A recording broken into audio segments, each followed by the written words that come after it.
was a wretch. I remember who I was. I was lost, I was blind, I was running out of time. Sin separated, the breach was far too wide. But from the far side of the chasm, you held me in your sight. So you made a way across the great divide, left behind heaven's throne to build it here inside. And there at the cross, you paid the debt I owed, broke my chains, freed my soul. For the first time I had hope. Thank you, Jesus, for the blood applied. Thank you, Jesus, it has washed me white. Thank you, Jesus, you have saved my life, brought me from the darkness into glorious light.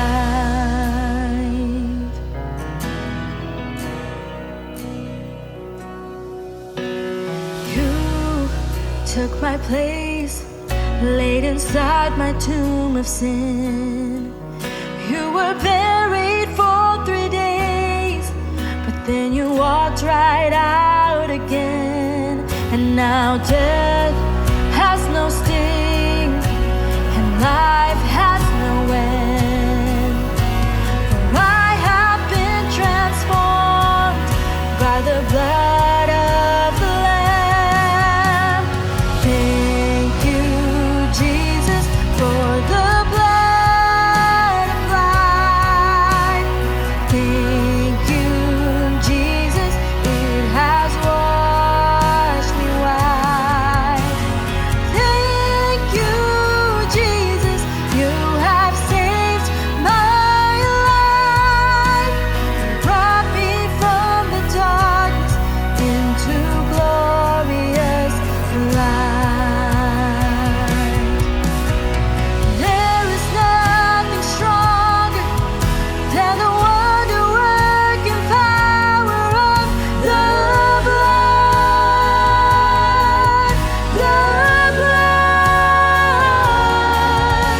that calls us sons and daughters.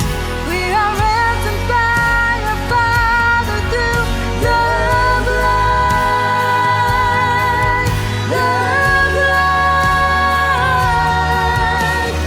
There is nothing stronger of the wonder-working power of the blood,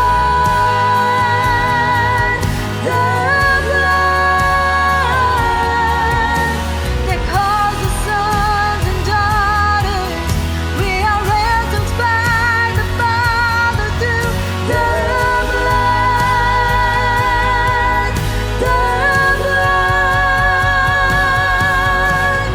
Thank you, Jesus, for the blood applied. Thank you, Jesus, it has washed me white. Thank you, Jesus, you have saved my life, brought me from the darkness into glorious light.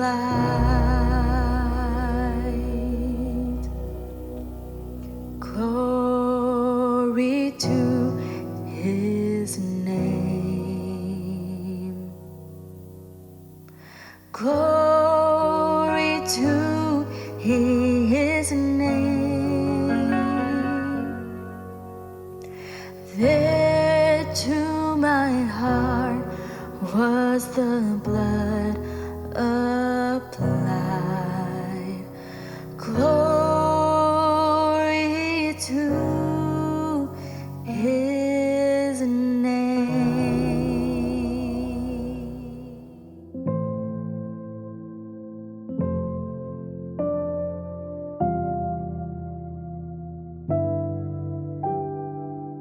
Selamat pagi Bapak Ibu, selamat hari Minggu. Selamat kita ketemu lagi dalam ibadah online dari NLCC Indonesia hari ini tanggal 4 Agustus 2024. Bapak Ibu, kita baru saja menyelesaikan seri khotbah belajar dari angka 40 dalam Alkitab selama bulan Juli.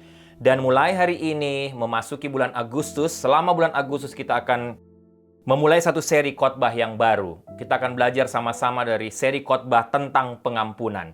Hari ini tanggal 4 Agustus 2024, minggu pertama di bulan Agustus, kita akan mulai dengan topik yang pertama dari seri khotbah tentang pengampunan, yaitu pengampunan sebuah pilihan atau keharusan. Mari kita tundukkan kepala, kita berdoa. Tuhan, kami bersyukur berterima kasih karena kami baru saja menyelesaikan seri khotbah belajar dari angka 40 dalam Alkitab selama bulan Juli, dan doa hamba kiranya seri khotbah belajar dari angka 40 selama bulan Juli benar-benar memberikan kekuatan kepada kami, memberikan pelajaran baru kepada kami, dan juga menjawab tiap-tiap pergumulan yang kami hadapi. Dan hari ini masuk minggu pertama di bulan Agustus, kami akan memulai satu seri khotbah yang baru, yaitu seri belajar tentang pengampunan atau seri khotbah tentang pengampunan. Dan hamba berdoa, kiranya melalui seri selama bulan Agustus ini tentang pengampunan kembali menjadi berkat, menguatkan kami semua. Bahkan kalau ada di antara kami, Tuhan, yang Engkau dapati masih sulit melepaskan pengampunan, atau mungkin sejak lama mengalami kepahitan hati, hamba berdoa kiranya melalui seri khotbah ini, yang sudah memberkati hamba, memberkati kami semua hamba Tuhan yang akan kami sampaikan, berbicara secara khusus lagi kepada tiap-tiap Bapak Ibu. Sehingga kami pun, kalau ternyata kami masih menyimpan dosa ini, tidak bisa mengampuni orang lain, kami benar-benar bisa dimenangkan. Terima kasih Tuhan, berfirmanlah, bersabdalah, karena kami sudah siap untuk mendengarkan suara-Mu. Bahkan hari ini di minggu pertama, kami juga akan mengadakan perjamuan kudus. Tuhan berkati kami lagi lewat perjamuan kudus hari ini. Kami belajar lagi pengampunan terbesar yang Tuhan sudah berikan kepada kami manusia berdosa, sehingga kami bisa diampuni, menerima keselamatan kekal. Karena ada Tuhan Yesus yang mati di atas kayu salib. Dalam nama Tuhan Yesus kami berdoa. Amin. Bapak Ibu, pengampunan sebuah pilihankah atau sebuah keharusan? Ada dua bagian firman Tuhan sebagai landasan dari khotbah ini. Yang pertama dari Injil Matius pasal 16, 12-15. Itu bagian dari doa Bapa kami yang Tuhan Yesus ajarkan. Dan juga Kejadian pasal 45 ayat 1-15. Dua bagian firman Tuhan ini kita tahu mungkin sangat familiar. Doa Bapa kami dan juga Kejadian 45, kisah tentang Yusuf. Mari sama-sama Bapak Ibu kita baca Matius 6 ayat 12-15. Saya tidak akan baca Kejadian 45 ayat 1-15. Nanti kita akan lihat ayat demi ayat dari Kejadian 45 ini selama khotbah disampaikan, selama saya share bagian firman Tuhan ini. Mari kita lihat Matius pasal 6 ayat 12-15. Kata Tuhan Yesus, "Dan ampunilah kami akan kesalahan kami, seperti kami juga mengampuni orang yang bersalah kepada kami. Dan janganlah membawa kami ke dalam pencobaan, tetapi lepaskanlah kami daripada yang jahat, karena Engkaulah yang empunya kerajaan dan kuasa dan kemuliaan sampai selama-lamanya." Ayat 14. "Karena jikalau kamu mengampuni kesalahan orang, Bapamu yang di sorga akan mengampuni kamu juga." 15. "Tetapi jikalau kamu tidak mengampuni orang, Bapamu juga tidak akan mengampuni kesalahanmu." Bapak Ibu, ada sebuah cerita seorang pendeta sedang membangun terali di halaman belakang rumahnya. Waktu dia sedang bekerja, Bapak Ibu, tiba-tiba dia melihat ada seorang anak laki-laki sedang mengawasi atau sedang melihat dia bekerja. Nah, setelah beberapa saat, hamba Tuhan atau pendeta ini menyapa anak itu dan bertanya kepada anak laki-laki tadi, "Hei, apakah kamu ini sedang mengawasi saya sehingga kamu itu juga bisa belajar dari apa yang saya kerjakan? Kamu bisa belajar cara membuat sesuatu sehingga kamu mengawasi saya dari tadi?" Tapi Bapak Ibu, menarik, anak laki-laki tadi menjawab, "Oh Pak Pendeta, tidak. Bukan itu. Tapi saya hanya ingin melihat kamu, khususnya bagaimana kamu bereaksi atau berkata-kata, atau ya bagaimana kamu bereaksi, atau saya ingin mendengar, melihat kata-kata yang keluar dari mulut kamu yang adalah seorang hamba Tuhan, seorang pendeta, khususnya ketika ibu jari kamu atau salah satu jari kamu terpukul dengan palu ketika kamu bekerja." Bapak Ibu, jangan lupa, dunia sekeliling kita sangat tertarik untuk melihat bagaimana reaksi kita, respon kita sebagai orang percaya, tidak saja sebagai hamba Tuhan, Bapak Ibu, khususnya ketika kehidupan kita ini sedang membuat kita dalam kondisi tidak berdaya. Akibatnya, gampang sekali kita merasakan tekanan untuk selalu menampilkan performa terbaik, bahkan boleh dikatakan performa yang sempurna dalam hidup kita sehari-hari sebagai orang percaya. Sekali lagi, tidak hanya hamba Tuhan. Tapi Bapak Ibu, sebenarnya apa yang dunia perlu lihat dari kita, menurut saya nih Bapak Ibu, ya, bukanlah sebuah kesempurnaan. Bukanlah performa yang terbaik atau performa yang sempurna. Dan ini termasuk ketika kita bicara soal pengampunan. Apa maksud saya? Tidak ada di antara kita yang sempurna, Bapak Ibu. Bicara soal topik ini, topik pengampunan, tidak ada di antara kita yang sempurna. Apa yang dunia perlu lihat dari kita adalah contoh tentang kasih karunia dari Tuhan. Kasih yang supranatural dari Tuhan, yang bisa kita lakukan, bisa kita praktekkan dalam hidup kita sehari-hari. Dan kita harus memberikan kesaksian itu. Memberikan contoh sebagai orang percaya dengan cara apa? Bersikap jujur dan juga terbuka, atau dengan kata lain transparan mengenai kesalahan dan kegagalan kita. Tidak ada yang perlu ditutupi. Dan juga pada saat yang bersamaan sambil kita mengaku kebutuhan kita akan pengampunan Tuhan. Orang lain akan melihat, Bapak Ibu, dari hidup kita sebagai orang percaya, dari hidup Bapak Ibu dan saya. Apakah saya bisa mempraktekkan kasih agape itu, kasih yang supranatural itu dalam hal mengampuni? Kita punya banyak kesalahan juga Bapak Ibu. Kita tidak sempurna, apalagi bicara soal pengampunan, apalagi bicara soal ketika kita disakiti orang. Tapi yang Tuhan mau lihat, apakah kita sanggup, mampu. Bukan dari kita. Tidak ada satupun yang sempurna sekali lagi. Tapi apakah kita mampu mempraktekkan kasih Tuhan yang kita terima sebagai anak Tuhan. Khususnya sebagai orang-orang yang sudah percaya, sudah terima Tuhan Yesus sebagai Tuhan dan Juru Selamat. Yang pasti Bapak Ibu, Alkitab katakan bahwa pengampunan bukanlah merupakan sebuah pilihan. Sekali lagi, tapi pengampunan adalah sebuah keharusan. Itulah yang Tuhan Yesus ajarkan, atau boleh saya katakan perintahkan kepada kita melalui doa Bapa kami. Tapi Bapak Ibu, jujur manusia, kita sebagai manusia tentu tetap mempunyai pilihan untuk mentaati perintah Tuhan atau tidak. Kita bisa memilih untuk mentaati perintah Tuhan itu atau tidak. Bapak Ibu dan saya, atau mungkin kita tidak suka akan hal ini Bapak Ibu, ketika bicara soal topik ini, secara khusus ketika kita merasa disakiti, ketika kita merasa terluka, atau disakiti oleh orang lain, dilukai oleh orang lain. Dengan sangat mudah Bapak Ibu, kita akan menyimpan kepahitan dan kebencian terhadap orang tersebut. Saya yakin kita semua setuju Bapak Ibu, lebih mudah, lebih gampang untuk menyimpan kepahitan, kebencian terhadap orang yang pernah melukai, pernah menyakiti kita. Lebih gampang untuk menyimpan rasa pahit, lebih gampang untuk menyimpan dendam daripada melepaskan sebuah pengampunan. Benar tidak Bapak Ibu? Bagaimana mungkin kita datang dan memaafkan mereka seolah-olah situasi tersebut tidak pernah terjadi? Seolah-olah tidak pernah ada apa-apa di antara kita, seolah dia tidak pernah menyakiti atau melukai kita. Tapi Bapak Ibu, tahukah kita bahwa menyimpan dendam dan menolak mengampuni seseorang justru akan membuat Bapak Ibu dan saya, membuat kita tidak memenuhi syarat untuk menerima pengampunan dari Tuhan. Kembali kepada apa yang Tuhan Yesus katakan tadi dalam doa Bapa kami. Menurut Matius 6 ayat 14-15 tadi Bapak Ibu, orang yang tidak mengampuni orang lain tidak akan diampuni oleh Tuhan. Dalam ayat tersebut Tuhan Yesus jelas mengatakan kepada kita, karena jikalau kamu mengampuni kesalahan orang, maka Bapamu yang di sorga akan mengampuni kamu juga. Tetapi sebaliknya kata Tuhan, jikalau kamu tidak mengampuni orang, Bapamu juga tidak akan mengampuni kesalahanmu. Bapak Ibu, ada cerita ini, seorang pendeta berkhotbah tentang pengampunan pada satu kebaktian minggu. Nah, pada waktu akhir khotbahnya, dia menantang semua jemaat atau semua yang hadir di kebaktian itu untuk mengampuni.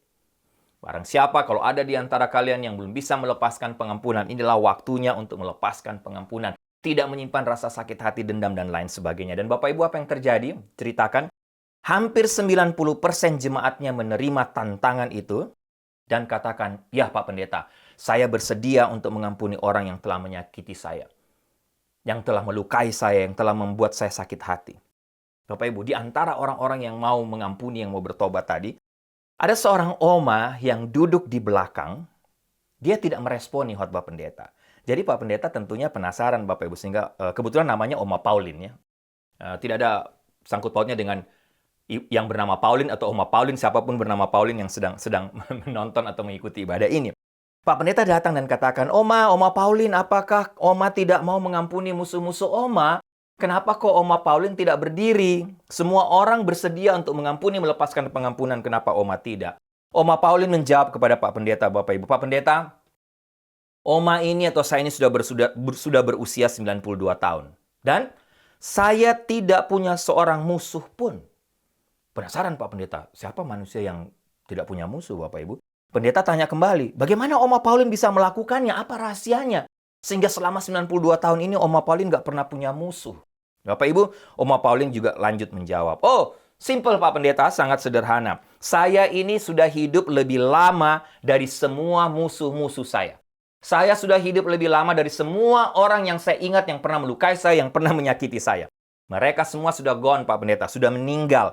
Jadi, saya tidak perlu lagi mengampuni dan tidak punya musuh seorang pun. Makanya waktu Pak Pendeta tantang tadi, saya rasa saya tidak perlu berdiri. Nggak ada musuh lagi, Pak Pendeta, semua sudah mati. Nah, Bapak Ibu, ada dua oma atau dua ibu lah, boleh dikatakan, yang saya dan Ibu Sarah pernah kenal, Bapak Ibu. Dan dua oma-oma atau oma boleh saya katakan, dua oma ini adalah musuh bebuyutan. Bapak Ibu. Salah satu dari oma itu, setiap kali saya dan Ibu Sarah bertanya atau ketemu dia, kepada oma yang satu, kenapa sih masih marah sama oma itu? Kenapa sih tidak mau baikan aja dan tidak mau mengampuni? Masa sudah tua seperti ini masih menyimpan rasa sakit, masih menyimpan kemarahan? Karena musuh bebuyutan, tiap kali ketemu pasti Bapak Ibu bertengkar. Tapi oma yang satu yang saya tanya sama Bu Sarah, dia selalu jawab, Bu Sarah, Pak Riki, jangan suruh saya untuk memaafkan, mengampuni. Lihat aja, nanti jadi saksi, lihat aja nanti siapa yang duluan mati. Kata oma itu, Bapak Ibu. Nah, Bapak Ibu, kembali kepada kisah Pak Pendeta Dati dan kisah dua oma yang saya dan Ibu Sarah kenal. Bapak Ibu jangan lupa, pengampunan bukanlah tentang hidup lebih lama dari orang lain. Dan tidak perlu mengampuni musuh kita karena mereka semua tidak meninggal. Bukan itu persoalannya, bukan itu poinnya. Apalagi kalau berpikir kalau dia mati lebih lama berarti dia yang benar. Yang mati duluan itu yang salah. Yang mati duluan itu yang berdosa. Bapak Ibu. Ada banyak rasa sakit dan kepahitan yang bahkan disimpan oleh kita sebagai orang percaya dan membuat kita akhirnya apa, Bapak Ibu? Tidak bisa mengalami pertumbuhan secara rohani. Kita terus menjadi kerdil secara rohani. Karena apa? Ada yang kita simpan. Ada yang masih kita keep, yaitu apa? Melepaskan pengampunan. Kita tidak bisa mengampuni orang lain. Tidak bisa mengampuni orang yang bersalah kepada kita. Bapak Ibu, pagi ini saya ingin kita belajar dari kisah Yusuf. Khususnya dalam Kejadian pasal 45. Khususnya tentang bagaimana atau apa rahasianya. Agar kita semua ini, Bapak Ibu dan saya, dapat melepaskan yang namanya pengampunan. Saya tahu, ada terlalu banyak rasa sakit dan kehancuran. Yang mungkin pernah Bapak Ibu atau kita alami.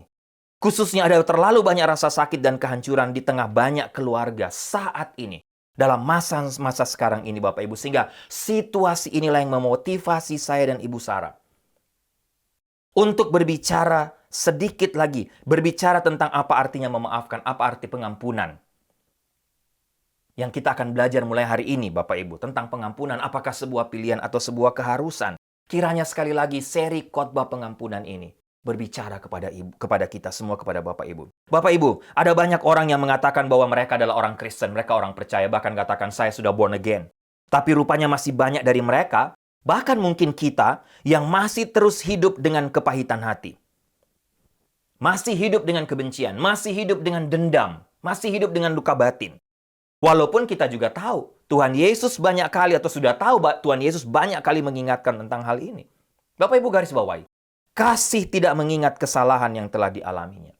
Tapi emosi kepahitan dan kebencian, dendam, akan terus mengingatnya. Karena itu Bapak Ibu kita perlu untuk melakukan beberapa hal. Belajar dari Yusuf dan juga perintah Tuhan Yesus. Dalam Matius pasal 6, 12-15 tadi dan juga Kejadian pasal 45, Bapak Ibu. Kalau memang Alkitab katakan, pengampunan bukan sebuah pilihan. Pengampunan adalah keharusan. Pengampunan adalah perintah dari Tuhan. Bagaimana caranya? Bagaimana supaya saya bisa menang? Saya bisa melepaskan juga pengampunan kepada orang yang melukai saya. Bapak Ibu, mari kita lihat sama-sama belajar dari kisah Yusuf. Yang pertama yang saya lihat Bapak Ibu yang saya dapatkan. Mari kita berikan waktu bagi diri kita dan ambillah tindakan atau bertindaklah. Jadilah pembuat inisiatif. Apa yang saya maksudkan dalam poin yang pertama ini Bapak Ibu? Bapak Ibu, saya tahu. Luka itu membutuhkan waktu untuk sembuh. Bahkan terkadang perlu waktu yang cukup lama. Tidak gampang untuk hilang, menyembuhkan rasa luka dari hati kita ketika kita disakiti oleh orang lain. Bapak Ibu, tidak apa-apa. Wajar, itu normal. Tetapi yang saya maksudkan, jangan sampai kita terus-terusan berada di sana. Dengan kata lain, kita terus menyimpan kepahitan itu. Kita terus menyimpan dendam itu. Bapak Ibu, saya serius tentang hal ini. Tetapi, kalau kita sudah memikirkannya atau mungkin menyimpannya selama kurun waktu yang cukup lama, sudah menyimpan dendam, kepahitan, kebencian, bertahun-tahun, doa saya Bapak Ibu melalui kebenaran firman Tuhan, atau seri khotbah tentang pengampunan, paling tidak topik pertama hari ini. Mungkin inilah saatnya untuk kita, untuk Bapak Ibu. Kita semua melupakannya. Ini saatnya untuk mengambil tindakan. Ini saatnya untuk mengambil inisiatif. Jadilah pembuat inisiatif. Belajar dari Yusuf. Ingat, kisah Yusuf kembali. Yusuf bertemu dengan saudara-saudaranya setelah berapa tahun? Setelah 20 tahun. Dan 20 tahun Bapak Ibu adalah waktu yang sangat lama. Kurun waktu yang lama. Tapi waktu 20 tahun itu adalah waktu yang benar-benar membantu Yusuf untuk menyembuhkan lukanya yang sangat dalam. Untuk menyembuhkan kebenciannya terhadap saudara-saudaranya yang menjualnya. Sehingga dia harus melewati pergumulan demi pergumulan. Kesakitan demi kesakitan, Bapak Ibu. Yusuf mengambil waktu juga untuk dirinya sendiri, Bapak Ibu. Dan jangan lupa, waktu juga membantu Yusuf atau membantu kita untuk merenungkan beberapa hal yang mungkin telah kita lakukan secara berlebihan. Mungkin kita juga ada andil di dalamnya, sehingga kita ada waktu untuk merenungkannya. Dan Bapak Ibu, hal ini membantu kita menyadari juga bahwa ada beberapa hal dalam hidup yang sebenarnya tidak layak untuk dipertahankan. Itulah yang namanya kepahitan hati. Apalagi yang namanya kepahitan hati, apalagi yang namanya dendam dan kebencian. Bapak Ibu, sifat manusiawi kita memang selalu ingin agar orang lainlah yang datang memohon kepada kita terlebih dahulu. Sifat manusiawi kita selalu mau orang lain yang datang terlebih dahulu minta maaf kepada kita. Kenapa saya yang harus minta maaf? Apalagi kalau kita merasa kita tidak bersalah. Nah, Bapak Ibu, sayangnya hal itu mungkin tidak akan pernah terjadi. Tapi kita harus menjadi seperti Yusuf. Dia adalah pembuat perdamaian. Dia mengambil inisiatif. Dia tidak peduli dengan sikap saudara-saudaranya terhadapnya. Tapi sebaliknya, sekali lagi, dia bertindak. Dia mengambil inisiatif. Setelah 20 tahun, dia memberikan waktu untuk dirinya sendiri. Untuk menyembuhkan lukanya. Tiba saatnya dia untuk bertindak, mengambil inisiatif untuk apa? Untuk mengampuni saudara-saudaranya yang sudah menyakiti dia. Bapak Ibu, begitu pula saya, begitu pula kita, Bapak Ibu dan saya. Saya menyarankan kepada kita dan berdoa untuk Bapak Ibu. Agar apa? Agar Bapak Ibulah yang menjadi atau mampu untuk menjadi orang pertama yang menelpon, memberikan pelukan, atau mungkin mengirim teks, menulis pesan kepada orang yang telah menyakiti Bapak Ibu. Ketika Bapak Ibu memilih untuk lebih dahulu menjangkau orang lain, sebagai pengambil inisiatif, Bapak Ibu sedang melakukan tepat seperti yang Tuhan Yesus lakukan untuk Bapak Ibu. Untuk kita. Apa itu? Tuhan Yesus berinisiatif untuk mengampuni Bapak Ibu. Bapa di sorga berinisiatif melalui diri Tuhan Yesus. Yang kita peringati sebentar dalam perjamuan kudus untuk datang dalam dunia ini. Menyelamatkan Bapak Ibu dan saya, mengampuni dosa-dosa kita. Yang pertama Bapak Ibu yang saya dapat. Hal berikut yang penting dan perlu kita buat. Kalau memang pengampunan itu keharusan, bagaimana? Apa yang harus saya buat, Pak Riki?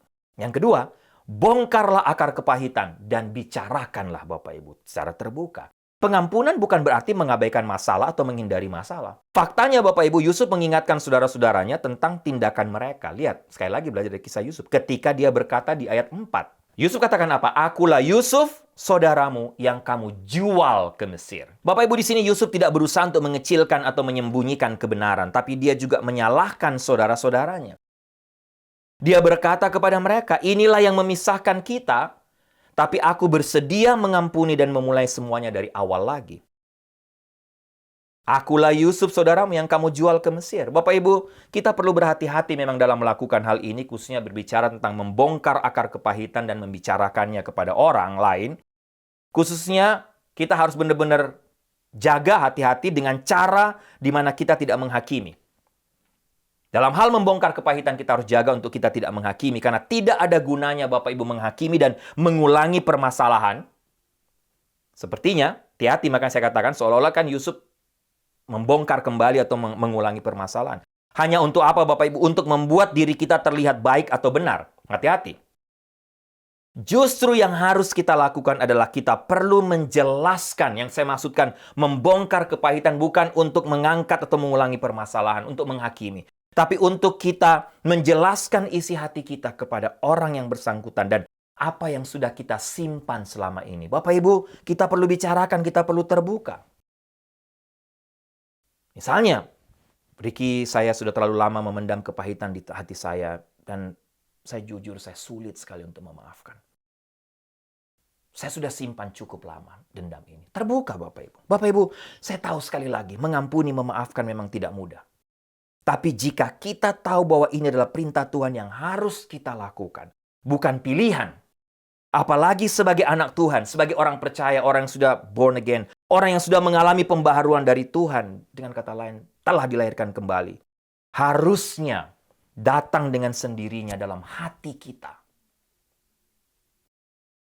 Saya yakin bahwa setan selalu memang berencana untuk memecah belah kita, Bapak Ibu. Memecah belah keluarga, memecah belah rumah tangga, memecah belah hubungan suami istri, memecah belah hubungan orang tua dan anak, memecah belah persekutuan, persahabatan. Bahkan setan selalu berusaha untuk memecah belah gereja selama kita tidak bisa melepaskan pengampunan, selama kita menyimpan kepahitan dan kemarahan terhadap satu dengan yang lain.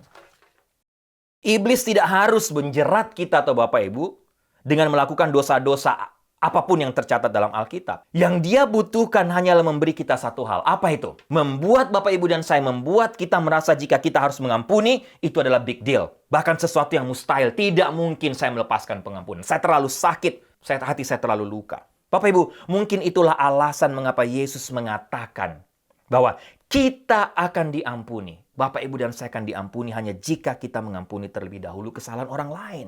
Dengan kata lain, Bapak Ibu, kita mungkin bisa melakukan segalanya dengan benar. Bisa melayani Tuhan dalam segala hal. Memberikan persepuluhan, melakukan aktivitas rohani lainnya. Memakai semua talenta, karunia-karunia rohani kita untuk melayani Tuhan. Tapi tetap saja, Bapak Ibu, kita semua tidak akan mengalami atau menerima pengampunan dari Tuhan. Oleh karena kita menolak untuk mengampuni orang lain yang menyakiti kita. Yang telah melukai kita. Dan ini kata-kata Tuhan Yesus. Yang kedua, Bapak Ibu. Yang ketiga, hal berikut yang penting perlu kita buat. Bicara soal pengampunan. Terbukalah dan ingatlah bagaimana hubungan kita sebelumnya. Kira-kira seperti itu. Bapak Ibu cobalah untuk mengingat bagaimana hubungan kita dengan orang yang menyakiti kita sebelumnya. Mungkin kita pernah bersekolah di sekolah yang sama, kita pernah bekerja di kantor yang sama, atau kita adalah sahabat karib sebelumnya, bahkan mungkin kita adalah saudara kandung, saudara-saudara daging. Bapak Ibu, seringkali perselisihan kita yang paling sengit terjadi dalam keluarga kita sendiri, bukan? Dengan orang-orang yang paling dekat dengan kita, siapapun dia. Bapak Ibu, ingatlah bahwa kita tetap saudara, kita tetap keluarga, atau kalau dalam gereja kita tetap satu persekutuan, kita saudara seiman. Kita juga adalah satu keluarga besar di dalam Tuhan kalau itu terjadi dalam gereja. Bapak Ibu lihat kembali kepada Yusuf. Yusuf tidak hanya mengidentifikasikan dirinya sebagai saudara laki-lakinya, tapi Yusuf juga bertanya, apakah ayah masih hidup? Bapak Ibu, Yusuf terbuka dan membawa saudara-saudara untuk mengingat bagaimana hubungan mereka sebelumnya. Dan ketika dia bertanya tentang apakah ayah masih hidup, ini menunjukkan bahwa hubungan keluarga itu penting.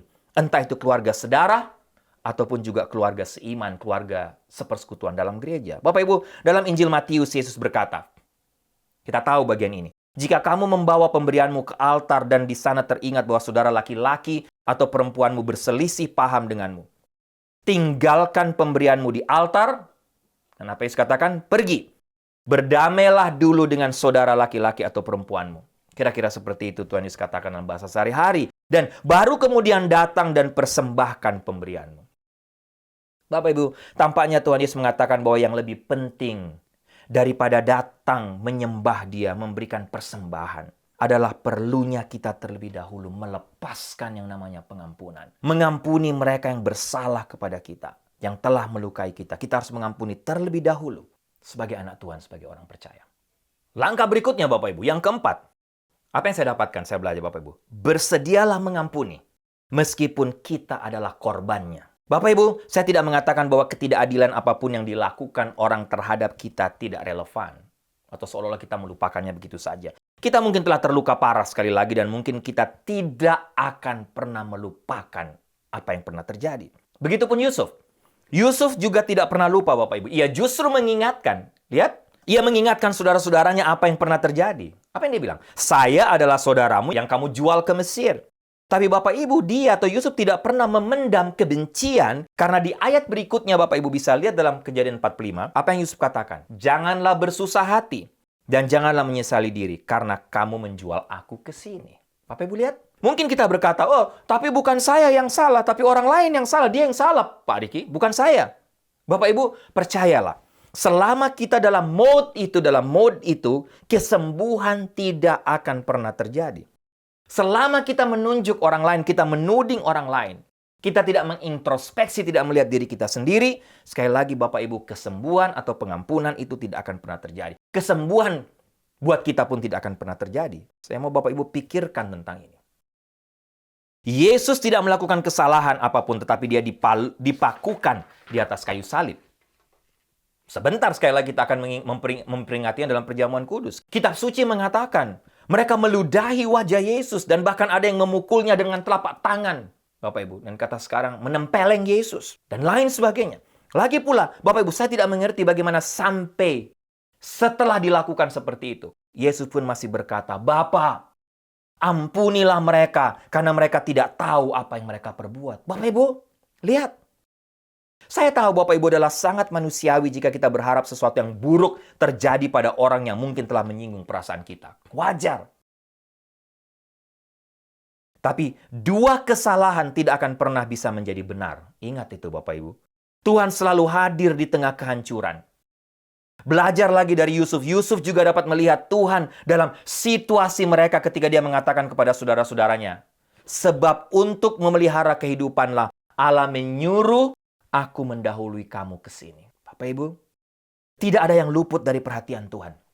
Mungkin dia sedang memperhatikan apakah kita akan menghormatinya atau tidak. Mengampuni mungkin tidak mudah Bapak Ibu. Saya tahu itu. Tapi jika kita mengaku sebagai anak Tuhan sekali lagi, Tuhan sendiri akan memampukan kita untuk melakukannya. Kalau Tuhan Yesus katakan inilah perintah, inilah keharusan, Tuhan sendiri akan memampukan Bapak Ibu dan saya.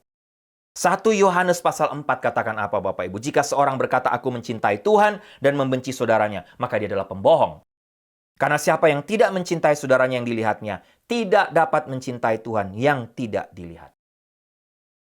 Bapak Ibu, dan yang kelima yang terakhir, tentang pengampunan. Apa yang harus saya lakukan? Yang terakhir, tunjukkan perasaan kita secara jujur. Setelah memperkenalkan dirinya kepada saudara-saudaranya, Yusuf menangis begitu keras. Alkitab catat. Sehingga orang-orang Mesir yang berdiri di luar bisa mendengarnya. Lalu Yusuf katakan kepada saudara-saudara, mendekatlah padaku.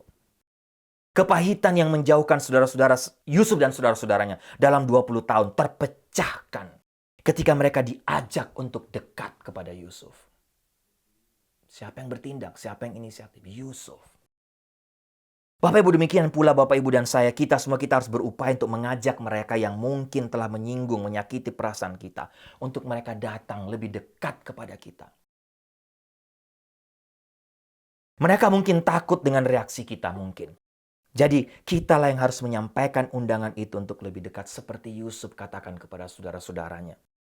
Mari mendekatlah kepadaku. Bapak Ibu, ayat 14 dan 15 Kejadian pasal 45 menceritakan kepada kita bahwa Yusuf mencium semua saudara laki-lakinya dan menangisi mereka. Bapak Ibu, banyak tahun-tahun indah yang mungkin telah hilang. Tapi tidak berarti kita tidak bisa mendapatinya kembali. Dan Yusuf memanfaatkan momen itu sebaik-baiknya. Dia tidak mempertahankan pride, harga dirinya. Apalagi dia telah menjadi pemimpin besar. Boleh dikatakan pemimpin nomor 1 sesudah raja di Mesir pada waktu itu. Yusuf tidak ingin kehilangan momen yang mungkin akan menjadi momen terindah dalam hidupnya. Ketika dia melepaskan pengampunan setelah tersimpan puluhan tahun lamanya. Kalau dia mau berbuat jahat bisa saja Bapak Ibu. Sebagai seorang pemimpin. Sebagai seorang penguasa waktu itu. Tapi tidak seperti itu yang Yusuf lakukan. Perhatikan bahwa saudara-saudara Yusuf mungkin tidak pernah bersuka cita sebanyak Yusuf bersuka cita Bapak Ibu ya. Apalagi ketika dia ada di Mesir. Walaupun Yusuf harus mengalami banyak penderitaan, ditolak, dibenci oleh saudara kandung sendiri, dibuang. Bahkan sebenarnya ingin dibunuh oleh mereka. Mengalami penganiayaan, mengalami difitnah, dipenjara. Bapak Ibu, tapi bukan itu masalahnya. Bukan itu. Saya juga pernah cerita kepada Bapak Ibu, mengakhiri khotbah ini bagian firman Tuhan ini Bapak Ibu. Bagaimana papa saya pernah difitnah oleh teman kerjanya tapi juga sekaligus adalah sahabat karib, teman baik dia. Bapak Ibu, teman papa saya ini pernah ditolong juga oleh papa saya ketika dia sudah hampir dikeluarkan oleh perusahaan tempat mereka bekerja bersama-sama. Tapi akhirnya Bapak Ibu, apa yang terjadi? Pendek cerita, sahabat ini, teman ini, dialah yang memfitnah papa saya. Sehingga papa saya harus diberhentikan dengan tidak hormat dari tempat dia bekerja. Dan karena persoalan ini, papa saya harus berurusan dengan pengadilan dan mengalami stres yang berkepanjangan. Sampai-sampai papa saya terkena stroke. Bapak Ibu, akhirnya, ya pendek cerita sekali lagi, tidak perlu cerita apa yang terjadi dalam hidup kami, dalam keluarga kami. Tapi akhirnya pengadilan secara resmi menyatakan bahwa papa saya tidak bersalah. Nah, Bapak Ibu, waktu diumumkan, diberitakan, Bapak Ibu, papa saya tidak bersalah. Saya tidak pernah lupa, waktu itu setelah dinyatakan tidak bersalah, papa saya ingin menggugat balik perusahaan, hanya ingin supaya apa? Bukan apa-apa, mengembalikan nama baiknya yang telah rusak. Bapak, Ibu, Papa, dan Mama saya mencoba untuk berkonsultasi dengan suami istri hamba Tuhan yang sangat dekat dengan mereka, sangat dekat dengan keluarga kami. Saya ingat saya ikut waktu Papa Mama saya berkonsultasi dan saya masih ingat percakapan mereka. Bapak, Ibu, pasangan hamba Tuhan itu katakan, Om, tidak usah membalas. Tidak perlu menggugat balik dan mengembalikan nama baik. Tuhan sendiri yang akan berurusan dengan mereka. Tuhan yang sudah membela Om dan membuktikannya di pengadilan. Cukup. Kita tidak perlu nama baik di depan manusia. Satu saja, Om. Ampuni mereka. Ampuni dia. Lepaskan pengampunan. Bapak Ibu, seperti Yusuf tadi, siapa yang lebih banyak bersuka cita? Keluarga teman papa saya yang sudah memfitnah papa saya? Ataukah keluarga saya? Bapak Ibu, banyak penderitaan yang mungkin kami alami karena masalah tersebut. Tapi jujur, saya juga tidak tahu dan tidak pernah mendengar bagaimana hidup teman papa saya atau bagaimana juga keluarganya. Saya tidak pernah tahu ceritanya, Bapak Ibu. Tapi sekali lagi, bukan itu poinnya. Pelajarannya untuk saya dan kita adalah bukan waktunya untuk mengadakan perbandingan, bukan waktunya untuk berharap terlalu banyak pada pihak lain. Jangan pernah. Lakukan bagian kita dan lakukan itu untuk kemuliaan Tuhan dalam rangka mentaati perintah-perintahnya. Dalam rangka menjadi saksi bagi dunia, bagi orang lain yang melihat kita. Bagaimana kita bisa mempraktekkan kasih ilahi. Kita bisa mempraktekkan kasih supranatural itu. Yang pasti apa yang papa saya lakukan puluhan tahun lalu, boleh dikatakan Bapak Ibu, masih berbekas dalam hidup saya dan adik saya sampai hari ini. Apa itu? Warisan iman yang sangat berharga tentang pengampunan. Tentang mengampuni musuh. Ketaatan akan perintah Tuhan itu jauh-jauh lebih berharga. Bapak Ibu, hidup ini terlalu singkat untuk memendam kepahitan. Kita tidak bisa menjadi anak-anak Tuhan jika kita menolak untuk mengampuni. Kita juga berbohong kepada Tuhan jika kita mengatakan kepadanya dalam doa kita, Tuhan, ampunilah kesalahan saya, seperti saya juga mengampuni orang yang bersalah kepada saya. Tapi ternyata kita tidak melakukannya, Bapak Ibu. Hati-hati, kita berbohong kepada Tuhan. Apalagi yang sering mengucapkan doa Bapa kami tiap hari Minggu, tiap kebaktian, Bapak Ibu. Ingat selalu, tanpa pengampunan kita selamanya tidak akan diampuni oleh Tuhan. Pilihannya ada pada kita, pada Bapak, Ibu, dan saya. Amin. Mari kita tundukkan kepala, kita berdoa. Bapak, Ibu, sebelum saya berdoa, kalau ada di antara Bapak, Ibu, setelah mendengar bagian firman Tuhan ini, Bapak, Ibu, Roh Kudus bicara, Bapak, Ibu ternyata telah menyimpan dendam, menyimpan luka, menyimpan sakit hati. Bertahun-tahun lamanya. Saya mau berdoa Bapak Ibu, buat Bapak Ibu, tapi saya mau Bapak Ibu juga berdoa, tundukkan kepala dengan segala kerendahan hati. Bapak Ibu berbicara secara pribadi kepada Tuhan, minta kekuatan dari Tuhan untuk menaati perintah Tuhan ini. Untuk melepaskan pengampunan. Jangan sampai Bapak Ibu ditipu oleh setan sehingga Bapak Ibu akhirnya tidak bisa bebas dalam melayani. Bapak Ibu tidak bisa bertumbuh secara rohani karena Bapak Ibu tidak bisa lepas pengampunan. Mari kita tundukkan kepala, kita berdoa. Tuhan, terima kasih untuk kebenaran firman-Mu. Sekali lagi Engkau mengingatkan kepada kami dari doa Bapa kami dalam Matius pasal 6, 12-15. Dan kami juga diingatkan kembali belajar dari kisah Yusuf dalam Kejadian 45, 1-15, khususnya tentang pengampunan. Tuhan, hamba berdoa, kalau ada di antara kami yang ternyata melalui kebenaran firman Tuhan ini dan disadarkan Roh Kudus bicara, bahwa ternyata mereka walaupun sudah lahir baru, sudah terima Tuhan Yesus sebagai Tuhan dan Juru Selamat, tapi mereka belum bisa melepaskan pengampunan. Atau mungkin tidak mau. Atau mungkin merasa bahwa ini mustahil, tidak mungkin. Tuhan, hamba berdoa dengan firman Tuhan hari ini. Hamba berdoa khususnya dengan kekuatan dari Engkau sendiri. Kekuatan dari Roh Kudus. Kekuatan kasih agape itu. menguatkan, memampukan dari tiap-tiap kami, Bapak Ibu, yang diingatkan hari ini, belum bisa melepaskan pengampunan. Dalam nama Tuhan Yesus, Tuhan tolong supaya mereka bisa sanggup melakukan 5 hal yang telah hamba share tadi, khususnya belajar dari kisah Yusuf, supaya mereka bisa melepaskan atau mengampuni orang yang telah melukai mereka. Dalam nama Tuhan Yesus. Kami percaya tidak ada yang mustahil bagi Engkau. Menolak segala kuasa setan, iblis yang berusaha untuk mengikat mereka sehingga mereka tidak bisa melepaskan pengampunan. Hancurkan, tolak itu dalam nama Tuhan Yesus. Terima kasih Tuhan untuk firman-Mu. Kami mengembalikan segala pujian, hormat, kemuliaan hanya bagi Engkau. Kami akan masuk dalam perjamuan kudus. Sekali lagi Tuhan berkati perjamuan kudus hari ini. Kami mengingat lagi kembali kuasa pengampunan melalui Bukit Golgota, kayu salib. Di atas kayu salib apa yang sudah Tuhan Yesus lakukan 2000 tahun yang lalu. Terima kasih untuk firman-Mu. Dalam nama Tuhan Yesus kami berdoa. Amin.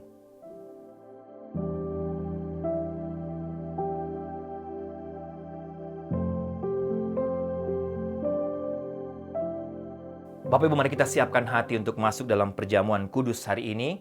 Beri waktu Bapak Ibu untuk menyiapkan roti atau snack di rumah Bapak Ibu dan juga wine atau anggur atau sirup untuk kita masuk dalam perjamuan kudus hari ini.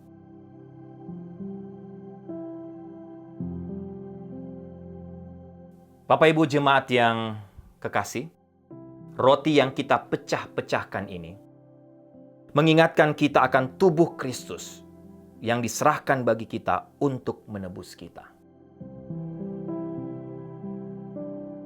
Demikian pula dengan cawan minuman ini yang kita pakai untuk mengucap syukur, mengingatkan kita akan darah Kristus yang dicurahkan bagi kita untuk pengampunan dosa kita.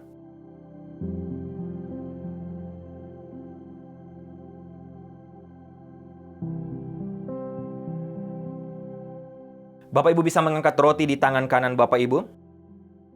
Yesus berkata, "Inilah tubuhku yang diserahkan bagi kamu. Perbuatlah ini selalu menjadi peringatan akan aku. Makanlah."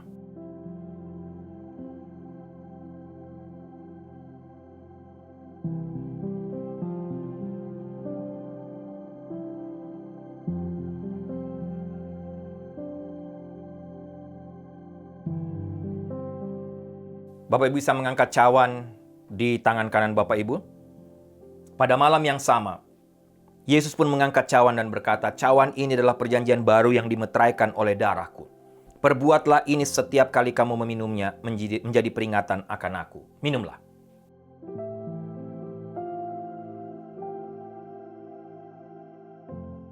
Mari kita tundukkan kepala, kita berdoa Bapak Ibu. Tuhan, terima kasih untuk hari ini. Dalam ibadah hari ini kami ada waktu untuk masuk dalam perjamuan kudus. Untuk kembali mengingat peristiwa di atas Bukit Golgota, di atas kayu salib ribuan tahun lalu. Tapi hamba terus berdoa. Tiap kali melakukan perjamuan kudus setiap hari di minggu pertama berdoa, kami semua tanpa terkecuali tidak menjadikan momen atau waktu ini hanya untuk mengenang, mengingat saja. Tapi kami belajar juga untuk menghargai apa yang sudah Engkau lakukan di atas kayu salib.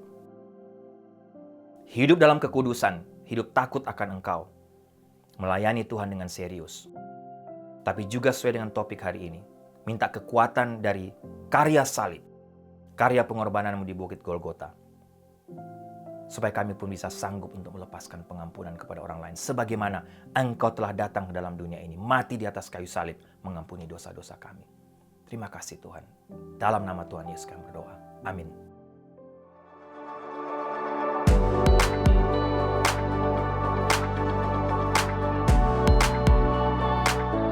Bapak Ibu, doa saya kita semua diberkati oleh kebenaran firman Tuhan hari ini, khususnya melalui topik pertama dari seri khotbah tentang pengampunan. Jemaat yang kekasih, tundukkanlah kepalamu, arahkanlah hatimu kepada Tuhan dan terimalah berkat Tuhan. Anugerah keselamatan dari Tuhan Yesus Kristus, kasih yang tidak berkesudahan dari Allah Bapa, serta penyertaan dari Roh-Nya yang kudus, kiranya menyertai engkau sekalian, mulai hari ini sampai Maranatha Tuhan Yesus datang kembali. Haleluya, amin.